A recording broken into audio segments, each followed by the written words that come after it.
It's not that you have to deliberately create some kind of discomfort, but there will be discomforts. I guess from my understanding, correct me if you're wrong, you're saying that we need to create a mentality to have the resilience to tackle those discomforts, to ensure that, we build the gratitude and our character as a result through it. And that makes sense because I think we spoke about this, I believe it was in the smartphone and social media podcast, where we were talking about how a lot of the time in my generation, it is very easy to avoid these struggles and these discomforts because of the fact that we have a screen that can distract us, or we have entertainment that can quickly take us away from that struggle and boredom. And similarly, us kind of growing up with that screen and growing up with that lack of struggle and boredom, and essentially maybe a reduced resilience as well. The younger generation, when I think about my younger sisters, obviously as well, they've grown up not just with those screens in front of them, but in this topic of neighbourhoods, they've grown up with a lot of privacy, but a lack of community as well. So, in the previous question towards the beginning, we were talking about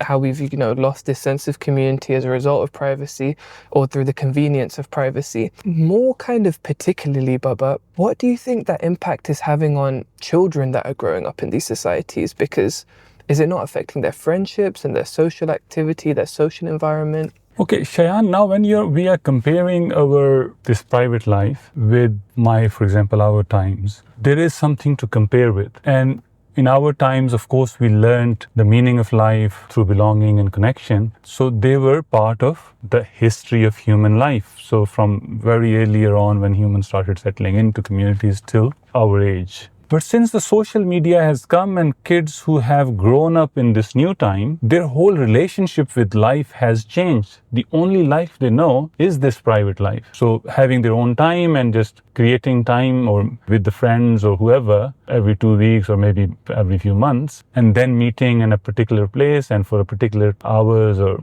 whatever time they've been set. So before, life used to be quite casual. So people would just casually come in and meet each other and all that. Yeah. So these effects are still to be researched upon and kind of known. So I think they're completely unknown.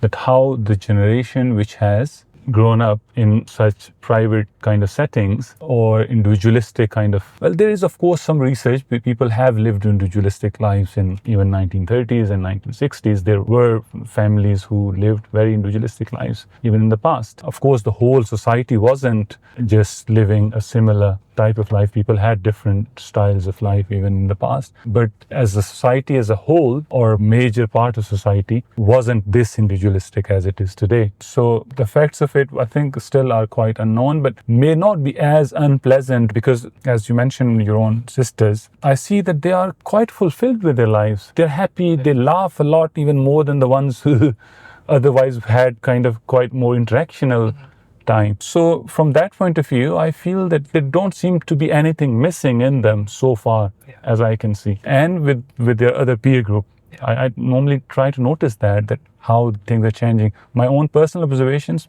things haven't changed that much, but whether they are at surface level, how deep they are in terms of relationships and in terms of taking care of themselves and the situations and the hardships come in life, how well they will be able to deal with it, that's too early to know.